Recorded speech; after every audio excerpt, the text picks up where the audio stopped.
The more feedback you can provide to your users, the better they will be able to use your Excel workbooks. One great way to provide feedback is to generate custom message boxes that derive their contents from the user's choices. In this example, I'll assume that Two Trees has set up a computer terminal that their customers can use to find quantity discount rates. So this is the form, and now I'll press Alt F11 to show you the code behind it. There are several different segments within this subroutine, so I'll just walk you through them briefly. First, I declare all of my variables, the various strings and numbers that I'm going to be using. And then I turn on error handling.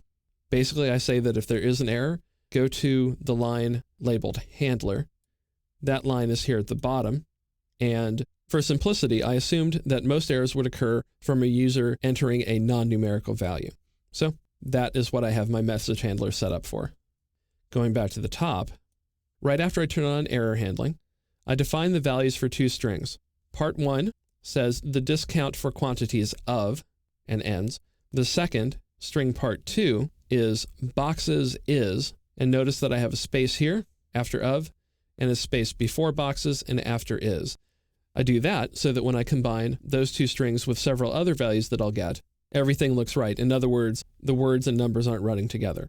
Next, I define string no discount, which simply says there's no discount for quantities of less than 5 boxes. The next line gets the boxes value from range C5 in the worksheet. And if we flip back very quickly, pressing Alt F11, you'll see that C5 is where I tell the user to write the number. Then I make a decision using the select case statement based on the value that is entered into cell C5. In the case the user wants to buy or find the discount on more than 100 boxes, it's 30, more than 50 is 25, and so on. So I have all of these case is statements, a case else statement used as a catch-all, and then end select to close out the routine. After I've made those decisions, I have enough information to create a dialog box for the user. I use an if-then-else statement to determine how to create that message for them. So, string full message, that is going to be the string that I display in the message box, will be composed of if the discount is more than 0, string part 1, which is the discount for quantities of, and stops. And then you'll see the ampersand, or the and sign. The and sign is the operator that you use to concatenate or combine two separate strings. You can also combine strings with numbers, as I do here, with boxes, which is the number that the user enters into cell C5. So I have string 1, and then I concatenate that, or combine it, with the number of boxes, concatenate that with string part 2, concatenate that with the discount, which I found from the select case statement. And I end it with a percentage and a period. Now here I used variables for string part 1, the number of boxes, string part 2, and the discount. But at the end, I have what's called a literal string.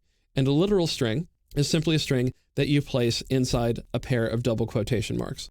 So it's quotation mark, percentage sign, period, and the second double quote indicating the end of the literal string. If the discount is not greater than 0, in other words, is equal to 0, then the string message is that there is no discount. And that's what I read to you earlier. So let's go back into the worksheet and see how it works. Let's say that I want a discount for 45 cases. Press enter, and I click the find discount button, and I find that the discount for quantities of 45 boxes is 20%. If I type in 3, I see that there is no discount for quantities of less than 5 boxes. And because I have error handling turned on, if I were to ask for E boxes, when I press find discount, the error handler kicks in and I'm asked to enter a number into the shaded cell. Providing useful feedback to your workbook's users helps them interact with your workbooks effectively. The better they understand what they're supposed to do and what the result of their work was, the fewer technical support questions you'll have to answer.